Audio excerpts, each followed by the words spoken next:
Injil yang ditulis Matius itu ditulis oleh Lewi, si pemungut cukai. Konteksnya adalah orang Yahudi. Makanya kalau Anda lihat, karena sasarannya orang Yahudi, banyak sekali kutipan ayat-ayat perjanjian lama. Karena pembacanya memang akrab dengan ayat-ayat perjanjian lama. Injil Markus ditulis oleh Markus. Markus itu bukan saksi mata, tetapi dia adalah juru bahasa Petrus, penerjemah Petrus. Ditulisnya di kota Roma. Karena itu di dalam Injil Markus sebenarnya dapat disebut Injil menurut kesaksian Petrus. Kalau Anda lihat sistematik Injil Markus, mulai dari pelayanan Yesus ketika dia dibaptis oleh Yohanes di Sungai Yordan yang dikenal proklamasi Yordan, dan urutan-urutannya sampai terakhir itu persis sama dengan urut-urutan khotbah Petrus di Kisah Rasul pasal 10. Karena memang itu Injil yang dijabarkan menurut saksi mata, yaitu Petrus. Injil Lukas ditulis setelah Injil yang lain, khususnya Injil Markus itu beredar. Dan karena itu Lukas menulisnya dengan sangat seksama, karena dia menghadapi audien yang sangat terpelajar, yaitu orang Yunani. Maka dikatakan, setelah aku menyelidiki dengan seksama segala peristiwa yang terjadi di antara kita, dari para saksi mata dan pelayan firman, maka aku ingin menuliskannya secara teratur bagimu. Lukas menulis dengan bahasa yang sangat ilmiah. Tetapi, 3 Injil dari 1 mewakili Yahudi. Karena Yudaisme itu menjadi bangsa pilihan, yang memiliki moralitas yang sekalipun bangsa kecil, tapi bisa mempengaruhi dunia saat itu. Sampai-sampai seorang filosof yang namanya Seneca, orang Romawi, mengatakan, lihatlah saudaraku, lilin-lilin Sabat sekarang tidak hanya menyala di rumah-rumah orang Yahudi, tetapi sudah menyala di rumah-rumah kita orang Romawi. Kita harus berbuat agar wabah yang namanya Yudaisme tidak semakin menyebar begitu cepat, dan keyakinan-keyakinan mereka akan mengganggu dewa-dewa kita. Itulah pandangan seorang Seneca. Kemudian Markus ditulis singkat, karena audiennya orang Romawi. Romawi itu terkenal sebagai bangsa yang menaklukkan negara lain dengan kekuatan militer. Dan Anda tahu tentara itu maunya singkat, padat, jelas instruksinya. Sebab kalau instruksi tidak jelas, salah tembak. Anda melihat di sini tidak banyak ayat perjanjian lama yang dikutip. Yang ditekankan sejarah. Yang ditekankan sejarah mujizat. Mujizat karena apa? Dia ingin bukti nyata. Nah, ini Injil Markus ini kalau sekarang golongan Pentakosta ini. Kalau Injil Matius golongan Ortodoks ini. Banyak bukti-buktinya, ya kan? Injil Lukas golongan orang-orang yang terpelajar. Yang mereka mempelajari Injil dengan sangat seksama dari data-data sejarah. Baru ketiga Injil tadi kan melihat Yesus dari bawah. Injil Matius mengawali dengan silsilahnya. Mengapa? Inilah silsilah Yesus Kristus, anak Daud, anak Ibrahim. Kenapa? Orang Yahudi itu memandang silsilah. Bahwa Mesias yang akan datang haruslah keturunan Daud dari benih Abraham. Maka ditulislah, inilah silsilah Yesus Kristus, anak Daud, anak Abraham. Pola pikir paradigmanya secara Yahudi. Injil Markus ditulis mulai dengan pembaptisan di Yordan. Injil Lukas ditulis dari bawah juga. Berita malaikat kepada Maria, berita malaikat kepada Elizabeth, berita Maria pada gembala. Ditulisnya teliti. Kemudian kelahiran Yesus. Setelah kelahiran Yesus umur 8 hari diserahkan ke bait Allah. Itu namanya Brit Milah. Yaitu perjanjian sunat umur 8 hari. Kemudian umur 12 tahun Bar Miswah. Di mana anak seorang Yahudi seharusnya dia mendapatkan pelajaran. Bukan hanya pelajaran menulis, tapi pelajaran agama. Taurat, Talmud. Baru nanti umur 30 tahun seorang Yahudi boleh mengajar di depan umum. Di antara rasul-rasul Yesus, yang jumlahnya 12 itu, Yohanes adalah rasul yang tidak mati syahid. Dia bahkan dibiarkan atau diberi kesempatan hidup dalam usia yang cukup tua. Dia meninggal kira-kira umur 100 tahun di kota Efesus. Rasul Yohanes pula ini yang pernah dibuang di Pulau Patmos. Dan di Pulau Patmos dia menulis kitab Wahyu yang menceritakan bagaimana penderitaan gereja saat itu oleh penganiayaan yang luar biasa kejamnya. Dan di akhir hidupnya Rasul Yohanes menghabiskan waktunya menjadi seorang pemimpin gereja di kota Efesus. Efesus adalah Turki sekarang ini. Dan di sanalah Rasul Yohanes menulis Injil Yohanes, surat 1 Yohanes, 2 Yohanes, dan 3 Yohanes.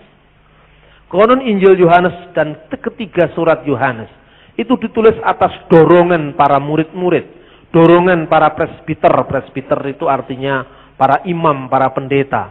Dorongan para murid-murid ini mengatakan, guru, sekarang ini kita telah terancam dengan munculnya ajaran sesat.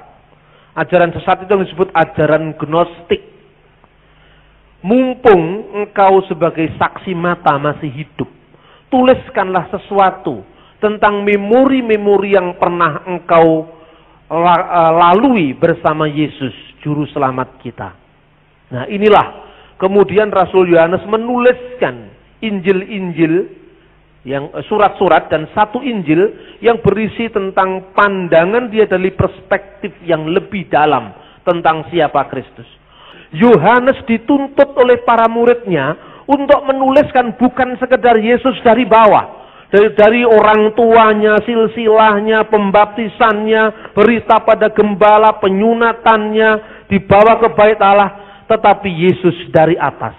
Firman yang menjadi manusia, maka diawali dengan kata-kata, pada mulanya adalah firman. Dari atas kemudian diterangkan bagaimana karyanya ke bawah. Firman itu telah menjadi manusia dan tinggal di antara kita, dan kita telah melihat kemuliaannya, yaitu kemuliaan yang diberikan kepadanya sebagai anak tunggal Bapa, penuh kasih karunia dan kebenaran. Baru diceritakan pertemuannya dengan Yohanes, dengan murid-muridnya, tapi ajaran-ajarannya kebanyakan tidak ditulis oleh ketiga Injil yang lain. Jadi Injil ini mewakili 4 peradaban dunia saat itu. Dan hanya ada 4 Injil yang ada di bawah kolong langit. Tidak ada Injil yang lain. Ini perlu saya tekankan, karena sekarang ini banyak orang aneh-aneh yang mencoba memperkenalkan Injil Yudas, Injil Thomas.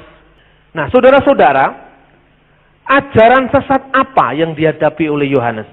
Waktu itu ada pengajar yang namanya Kerintus, bukan Korintus, Kerintus. Ini seorang pengajar bid'ah gnostik. Nah, Anda pasti tanya kepada saya, Pak Bambang dari mana taunya? Dari sejarah. Sejarah ini yang nulis bukan orang tahun 1970. Yang nulis bukan Luther tahun 1600-an. Yang nulis ini Irenaeus. Irenaeus ini bukan Irenaeus Eskijan, bukan. Irenaeus muridnya Polikarpus, Polikarpus muridnya Yohanes. Jadi kalau berpikir itu secara historis. Sebab kalau Anda mengatakan, tadi malam saya mendapatkan wangsit pada Jumat Kliwon, itu mesti ngapusi. Bagaimana cek and rechecknya? Alkitab selalu mengajarkan kita cerdas. Kalau sesuatu itu benar, cek and recheck secara historis. Dan kalau Anda masih ragu juga, tanya kepada Roh Kudus. Begitu loh. Tapi mikir dulu baru ngomong. Mikir dulu baru nulis. Meneliti dulu baru merasa bisa. Sekarang ini kan banyak orang yang keminter. Orang yang sok tahu, artinya keminter itu. Pinter terus jadi keminter. Gede jadi gembede. Ini banyak orang seperti ini. Maka saya ingat apa yang dinasihatkan Pak Harto dulu. Ojo rumongso bisa, nanging bisa rumongso. Nah ini, sekarang petuah-petuah begini tidak banyak tahu karena semua orang sok tahu. Polikarpus itu murid Yohanes langsung. Dan bukan hanya kata orang tentang Polikarpus. Tetapi Polikarpus meninggalkan surat kiriman bagi kita. Tapi itu bukan Alkitab, karena nggak ditulis oleh para rasul. Ditulis oleh muridnya para rasul. Namanya Polikarpus. Mungkin kita hanya mengenal yang namanya buku The Voice of Martyr. Ya kan? Tetapi Anda tidak mengejar lebih lanjut. Kenapa Polikarpus, muridnya Yohanes, rela dihukum mati daripada menyangkal imannya? Iman seperti apa yang memperkuat dia sehingga dia lebih baik mati ketimbang kehilangan Kristus? Itu tidak kita baca. Karena itu gereja sekarang kebanyakan ngutip, tapi terus jadi kemerti gitu loh. Kita mengenal cerita Polikarpus. Polikarpus itu diadili oleh seorang prokurator Romawi dan dikatakan, "Hai Polikarpus." Dia menjadi pemimpin gereja di Smyrna. Smyrna itu sekarang Izmir di Turki sekarang ini. Itu 7 jemaat dari kitab Wahyu itu sekarang namanya Izmir. Di Turki masih ada kota Izmir, Smyrna. Kalau kamu ingin terus hidup, kamu sangkal Yesus. Kamu sangkal Kristusmu itu. Dia sekalipun sudah tua, tetapi dengan tegar mengatakan, 86 tahun aku mengabdi dia. Dan dia tidak pernah mengecewakan aku. Jikalau kematian ini memang pilihan bagiku, aku lebih baik mati daripada mengkhianati dia. Tetapi kita tidak membaca iman yang seperti apa. Maka baca tulisan langsung Polikarpus. Ketika dia dibakar dalam perapian itu, dia berdoa, "Untuk inikah wahai Bapa Surgawi, aku memujimu di dalam nama imam besar yang kekal Yesus Kristus, yang berkuasa bersamamu dan bersama Roh Kudusmu sekarang dan sampai segala masa. Amin." Langsung mati. Berarti ajaran tentang Tritunggal, Bapa, Putra, dan Roh Kudus yang menerima kemuliaan dalam Allah yang satu, ini bukan sekedar muncul di Konsili Nisea. Banyak teolog-teolog sekarang yang mengatakan Injil Yohanes tidak mengajarkan Trinitas tapi Dwinitas, karena hanya menekankan keilahian Kristus dan keilahian Allah Bapa.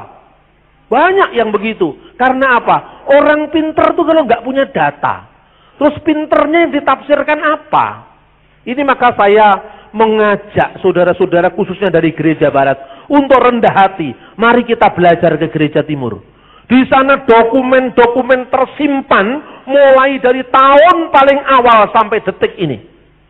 Dan inilah yang akhirnya bisa menjawab teologi-teologi yang tidak karu-karuan, yang sekarang sedang mengusut, membolak-balik ajaran yang benar dari gereja.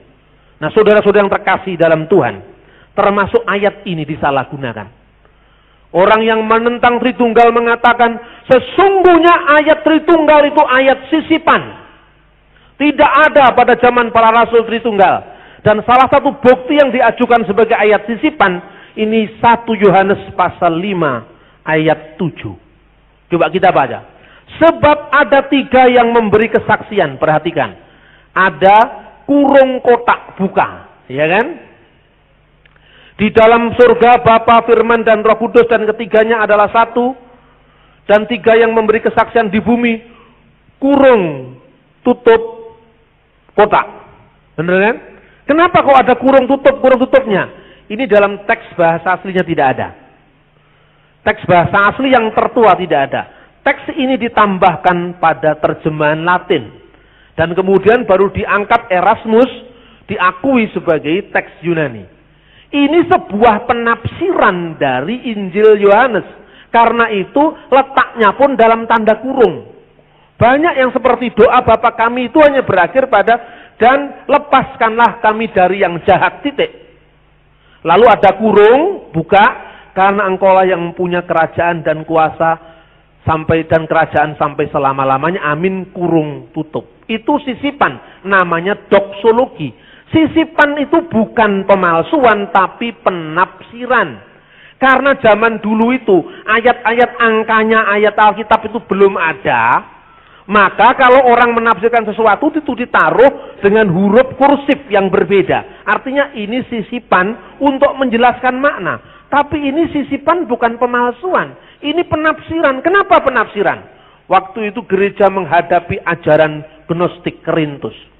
Rasul Yohanes ini kenapa disebut sebagai anak-anak Boanerges, artinya anak-anak guru. Kata orang Ambon, kepala angin. Rasul Yohanes itu kepala angin. Orangnya itu kepala batu kalau untuk membela yang benar. Catatan Irenaeus berasal dari Polikarpus, Polikarpus berasal dari Yohanes. Kenapa Yohanes disebut sebagai kepala angin, kayak orang Ambon menyebut. Suatu saat dia itu punya murid. Ini data sejarah ini, tidak di Alkitab nggak ada, tapi meneguhkan Alkitab karena yang nulis generasi yang masih mengenal Yohanes. Yohanes itu punya seorang anak muda yang cerdas, pintar. Kemudian dia jadi muridnya, dibaptis di situ. Kemudian ditinggallah Rasul Yohanes pergi ke Yerusalem. Karena para rasul dulu selalu mengadakan koordinasi ke Yerusalem. Di sana ketemu Yakobus, Petrus, Yohanes karena soko guru jemaat. Nah, karena cukup lama ditinggal ke Yerusalem, sang pemuda yang saleh yang dibaptis oleh sang rasul ini akhirnya jatuh karena kekecewaan terhadap gereja. Saat itu jatuh menjadi kepala perampok. Nah, kemudian dia tanya kepada salah seorang dari pengurus gereja itu, mana si A, murid saya yang terkasih itu? Maaf guru, dia sudah mati. Mati? Di mana kuburannya? Dia lama ditanya, maksud saya mati, dia mati dari anugerah Tuhan. Sekarang dia menjadi kepala perampok, tinggal di hutan sebelah itu. Rasul Yohanes waktu sudah tua, dan dia mengatakan, saya mau menemui dia. Jangan, itu sangat bahaya. Kawanan perampok yang sangat bahaya. Dia tetap datang ke situ dan ditemui. Ketika melihat wajah gurunya, dia tidak mau menatap. Anakku, belum ada waktu yang terlambat bagimu. Guru, jangan lihat saya tidak pantas menerima engkau. Siapapun pantas, apalagi saya. Kristus yang sudah kau kianati pun tetap pantas engkau lihat apabila engkau mau bertobat. Kembalilah anakku. Dan orang ini menangis karena lihat orang tua dengan sisa-sisa tenaganya itu datang ke hutan, ke royo-royo katanya orang Jawa, hanya mau menemui seorang murid yang sedang jatuh tadi. Dan kemudian dia menyembah di kakinya Yohanes. Kamu bangkit. Dan mulai sekarang jangan kamu lakukan perbuatan ini lagi. Seluruh kawanan perampok itu bertobat menjadi pengikutnya.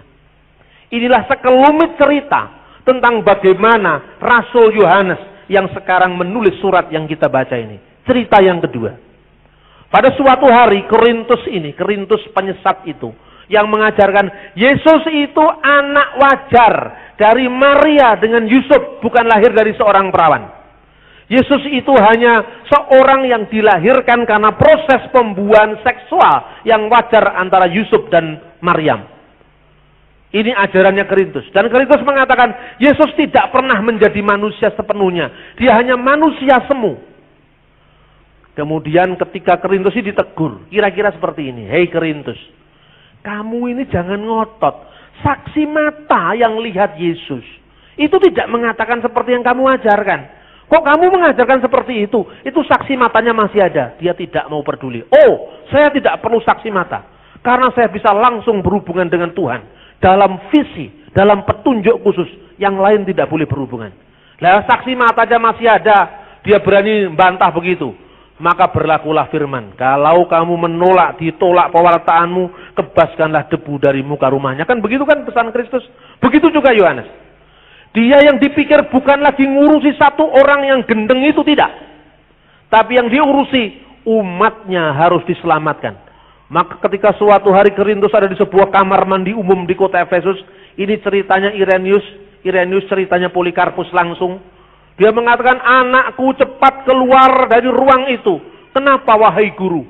Karena Korintus, si musuh kebenaran itu ada di dalamnya. Aku takut rumah itu akan roboh karena tidak mampu menahan kesesatannya.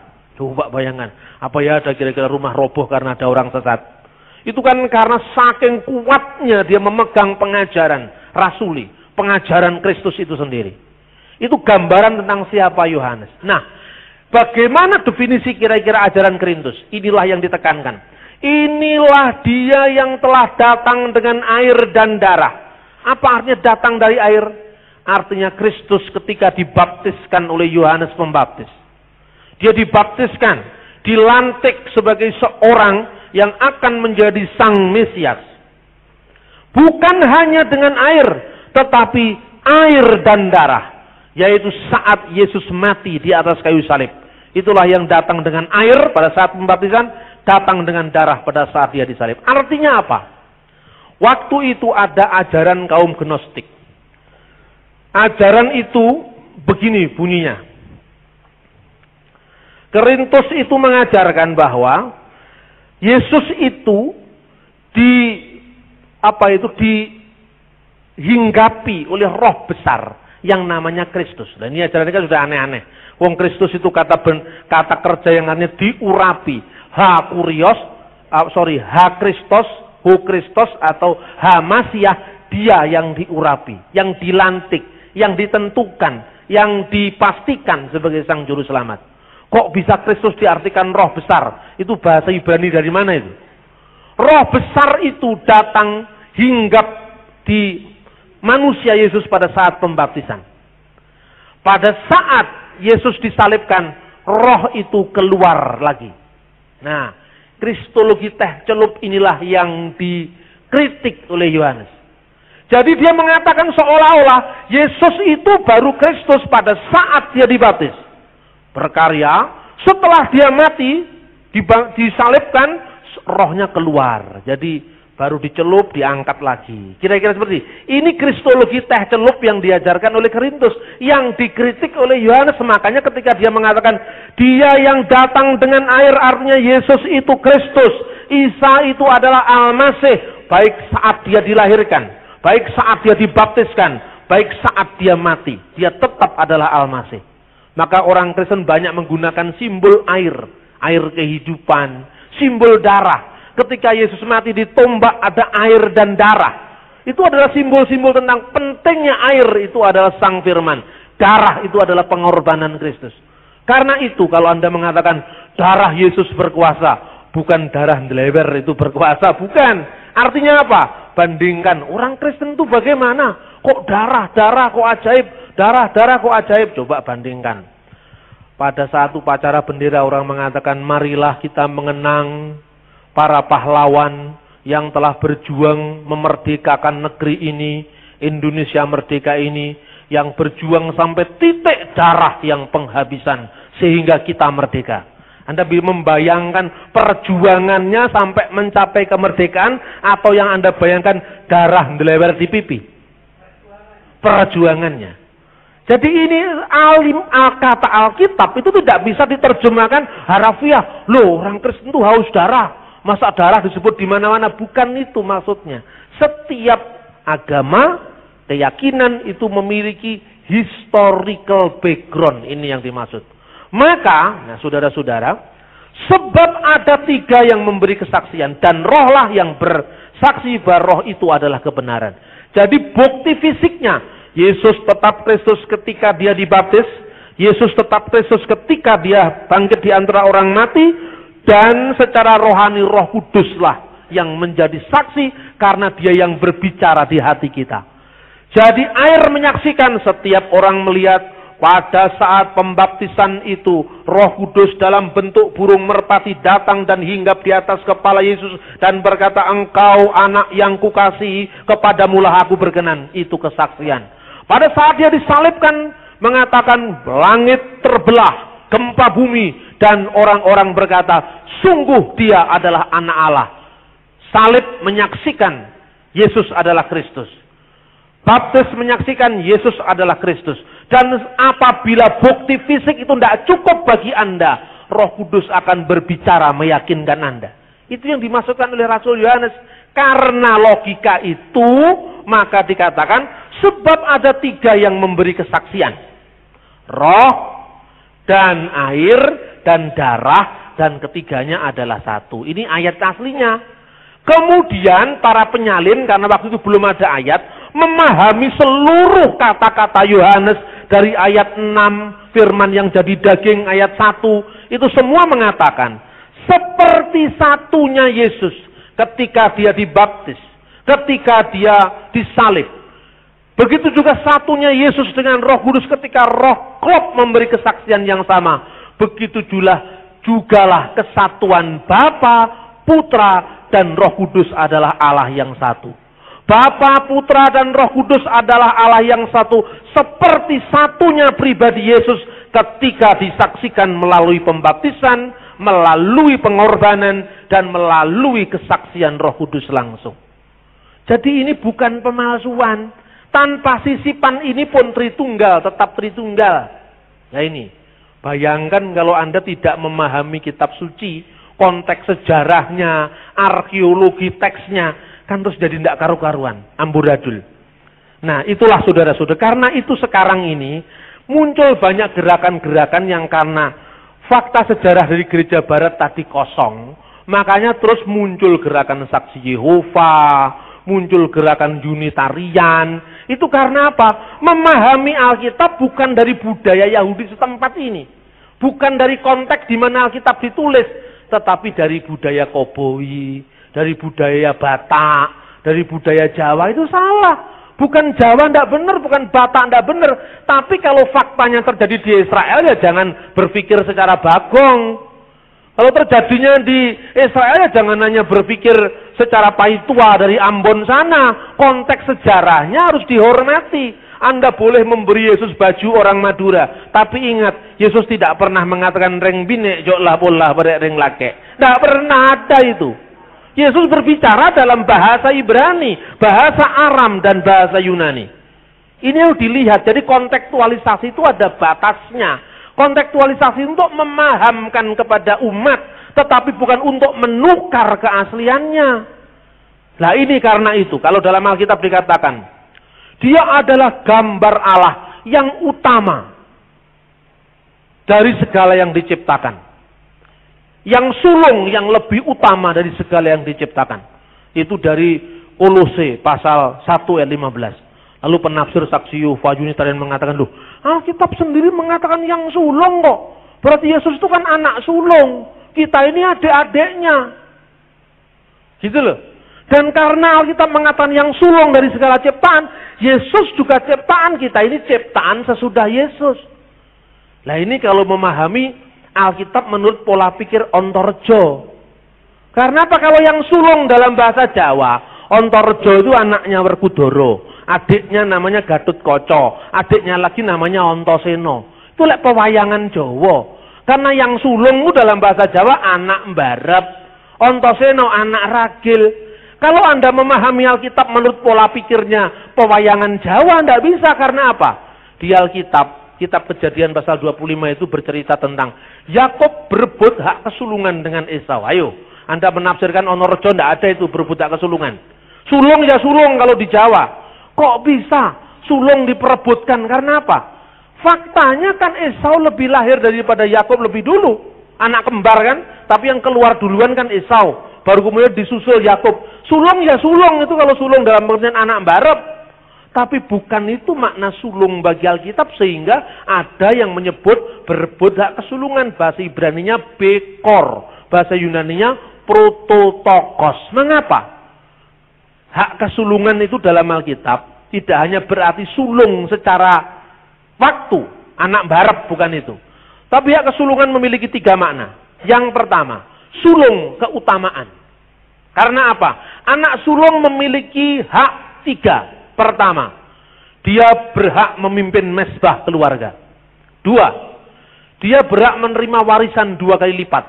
3, yang lebih penting yang diperebutkan, dia berhak atas janji Abraham. Janji berkat Abraham. Maka diperebutkan hak kesulungan. Karena memang hukum di Yahudi saat itu seperti itu.